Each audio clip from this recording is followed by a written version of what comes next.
Assalamualaikum warahmatullahi wabarakatuh. Salam sukses YouTuber pemula. Semoga teman-teman cepat mendapatkan 1000 subscribe dan 4000 jam tayang sebagai syarat monetisasi, sehingga teman-teman bisa menjadi konten kreator di YouTube, bisa mendapatkan penghasilan yang besar dan rutin setiap bulan.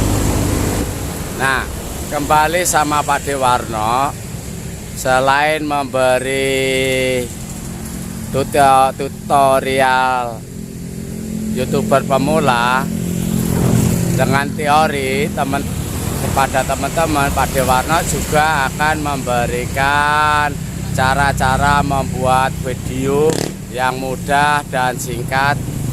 Begitu juga melatih mental dan percaya diri sebagai konten kreator, teman-teman. Dengan cara apa, Pak Dewarno? Dengan cara membuat video vlog, ya, video vlog. Video vlog bisa kita buat, misalnya teman-teman sibuk kerja, nggak ada waktu, itu bisa dibuat ketika teman-teman mau berangkat kerja atau pulang kerja. Itu bisa dibuat video vlog, teman-teman. Jadi menyiasati waktu teman-teman. Begitu juga melatih mental dan percaya diri teman-teman dengan membuat video vlog.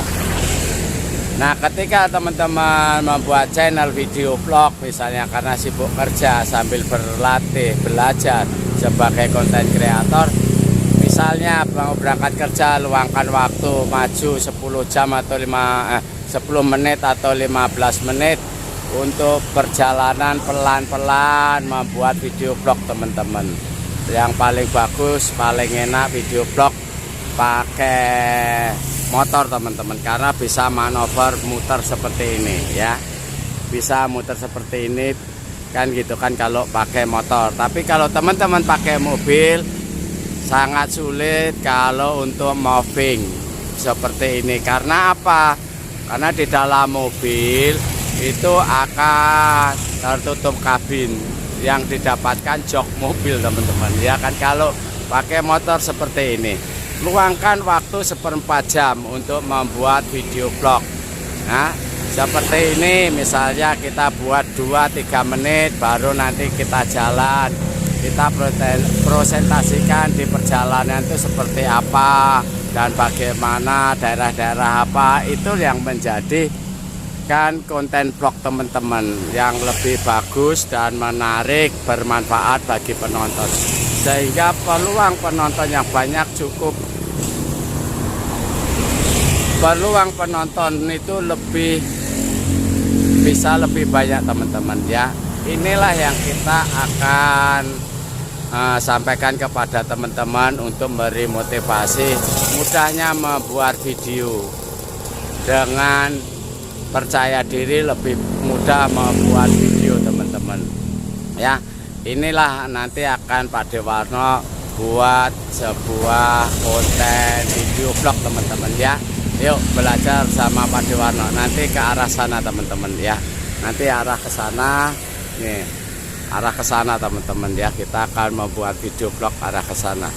Oke, ikutin Pak. Ayo teman-teman, kita belajar membuat video vlog, sekalian melatih mental dan percaya diri teman-teman untuk membuat konten YouTube, ya.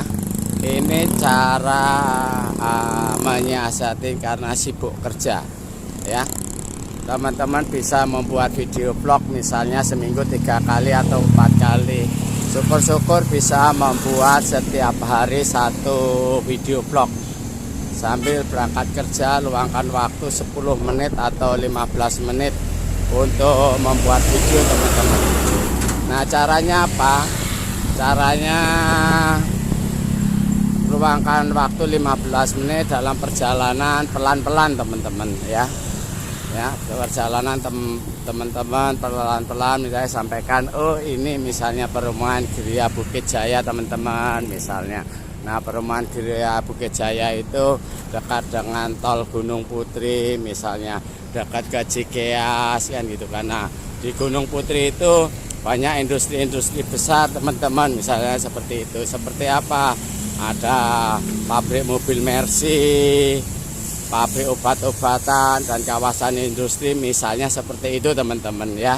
Ini memberikan gambaran, memberikan wawasan, pengetahuan, dan bermanfaat bagi masyarakat penonton YouTube. Misalnya di daerah Gunung Putri itu banyak industri. Jadi ketika banyak industri itu berarti banyak juga tenaga kerja, dibutuhkan banyak tenaga kerja. Jadi ketika teman-teman yang lulus sekolah atau kuliah mencari pekerjaan misalnya, oh iya di daerah Gunung Putri itu banyak industri, berarti ketika banyak industri pasti lebih banyak lowongan kerja. Seperti itu teman-teman, kira-kira kan kalau angkatan kerja baru lulus sekolah itu kan sangat membutuhkan peluang kerja, lowongan kerja teman-teman ya. Jadi ketika lulus sekolah membutuhkan pekerjaan itu kan utamanya kan mencari daerah industri dan perkantoran, karena yang banyak membutuhkan tenaga dan peluang lowongan kerja itu daerah perindustrian dan perkantoran. Oleh karena itu banyak dari kampung-kampung merantau ke ibu kota, baik di kota besar maupun kota kecil. Karena apa? Kalau di kampung itu peluang lowongan kerja sangat sedikit. Berbeda di kota teman-teman. Di kota itu lebih luas, lebih banyak lowongan kerja karena daerah industri dan perkantoran.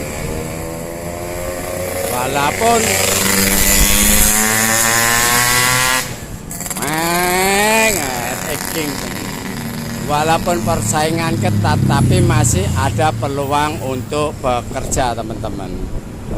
Coba kalau di kampung, di pedesaan, persaingannya sedikit, tapi peluang untuk lowongan kerjanya juga terbatas, jadi lebih sulit teman-teman. Makanya banyak perantauan di kota-kota besar dan di daerah-daerah industri dan perkantoran. Nah inilah teman-teman sebagai contoh buat video vlog yang bisa memberikan manfaat kepada penonton YouTube teman-teman ya. Memberikan informasi ini salah satu memberikan informasi, gambaran kepada teman-teman yang baru lulus sekolah untuk mencari pekerjaan gitu teman-teman ya. Jadi video vlog itu banyak manfaatnya, selain melatih mental dan percaya diri teman-teman untuk menjadi konten kreator. Nah misalnya kayak tadi di daerah Gunung Putri itu banyak perindustrian kan gitu kan. Berbeda lagi misalnya di kawasan wisata kita ke puncak misalnya teman-teman, oh daerahnya sejuk. Nah di sana bisa investasi misalnya membuat vilanya kan seperti itu teman-teman ya. Jadi inilah yang menjadi manfaat buat teman-teman. Misalnya teman-teman tinggal di Jabodetabek, kerjanya di Jakarta ya, membuat video vlog rutin tiap hari bisa diupload ke channel teman-teman. Dalam perjalanan pasti ada sesuatu yang unik, menarik kan gitu kan. Di perjalanan teman-teman bisa menceritakan situasi jalan atau di tempat-tempat tertentu misalnya ada hal-hal yang menarik kan gitu kan. Misalnya contohnya restoran seperti ini misalnya teman-teman ya. Nah kalau pakai motor misalnya ini ada sebuah restoran bisa asik. Nah seperti ini misalnya ya, ada di restoran, oh di sampingnya ada bengkel misalnya, apa nama bengkelnya memberikan informasi teman-teman ya. Gitu. Misalnya kenapa misalnya dengan bengkel itu bisa bermanfaat. Nah, saya kan bisa menolong masyarakat yang dalam perjalanan, misalnya ada kendalanya prodit yang berdekatan dengan bengkel tersebut, kan lebih mudah teman-teman. Jadi membantu orang yang lagi kesulitan, kesusahan, misalnya seperti itu teman-teman ya.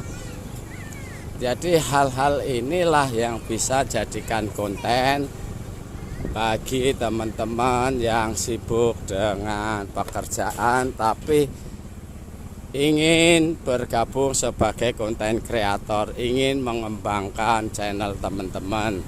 Nah, ketika teman-teman sudah banyak belajar, peluang di konten kreator itu lebih besar juga teman-teman. Mungkin dengan gaji teman-teman sekarang sama konten kreator, kalau teman-teman bisa konsentrasi dan aktif produktif, mungkin tidak kalah, bisa lebih besar sebagai konten kreator teman-teman. Nah, ini misalnya di pemancingan bisa juga dibuat kontennya teman-teman, kan gitu. Jadi dibangun dari tahapan demi tahapan, nikmatin prosesnya, akan membuahkan hasil. Perjuangan kerja keras itu tidak mengkhianati hasil teman-teman ya.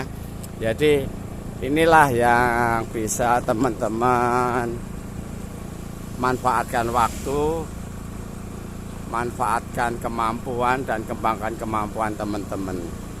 Mungkin teman-teman sambil bekerja bisa membangun channel, bisa memahami sebagai konten kreator, tahapan demi tahapan, meningkatkan membuat video dan mutu video, bisa memahami apa yang diinginkan penonton YouTube, bisa berkembang baik, bisa penghasilan sebagai konten kreator lebih besar daripada penghasilan seorang manajer teman-teman. Dan itu sudah terbukti banyak resign dari pekerjaan, menekunin sebagai konten kreator teman-teman, bukan sekedar YouTuber biasa teman-teman ya. Apa bedanya YouTuber biasa sama konten kreator? Kalau YouTuber biasa biasanya hanya mengupload video yang suka mereka sendiri, tapi kalau konten kreator mengupload video apa yang diharapkan oleh penonton YouTube di situ teman-teman. Nah, inilah yang berguna, bermanfaat sehingga mendapatkan banyak penonton. Karena sumber pendapatan konten kreator itu dari penonton, seperti teman-teman nonton video-video inilah yang mendatangkan penghasilan sebagai konten kreator. Oleh karena itu konten kreator harus bisa membaca, memahami apa yang diinginkan, apa yang disukain oleh penonton, itu konten kreator. Tapi kalau sekedar youtuberan yang membuat konten suka-suka mereka sendiri, kan gitu, kesenangan pribadi kan itu teman-teman. Kan mereka hanya mengejar subscribe, jam tayang, monet kan gitu teman-teman. Ya, mengharapkan gaji kan gitu kan. Nah, sedangkan YouTube sendiri tidak memberi gaji kan gitu kan. Makanya di situ dibuat JPP, YouTube Partner Program. Nah, dari pernyataan YouTube Partner Program itu kan sebagai partner program YouTube, konten kreator sebagai kontributor video-video yang dibutuhkan oleh penonton YouTube. YouTube memfasilitasi untuk menyebarluaskan video teman-teman, kan seperti itu teman-teman. Jadi YouTube tidak memberi gaji gitu. Nah, inilah pentingnya memahami aturan pedoman YouTube dan program partner YouTube teman-teman ya. Ketika kita bisa memahami, mudahlah kita membuat video-video yang bagus dan menarik. Mungkin sampai di sini teman-teman. Mudah-mudahan bermanfaat. Sukses untuk YouTuber pemula. Pak.